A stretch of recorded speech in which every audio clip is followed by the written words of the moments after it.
សម្រានៅក្នុងជ្រួនៃភូមិងងឹនតែពេលអ្នកងើបឡើង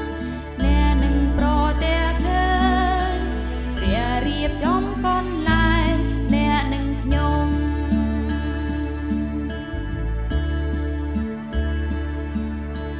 មិនខ្វល់ថាអ្នករួមនៅលើភ្នំដ៏ស្អាតឬក៏សម្រានៅក្នុងជ្រួនៃភូមិងងឹនតែពេលអ្នកងើបឡើងអ្នកនឹងប្រទះឃើញ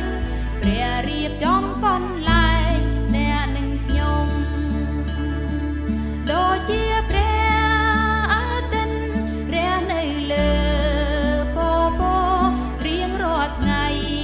វាតែងតែមិនប្រែប្រួលទោះបីមា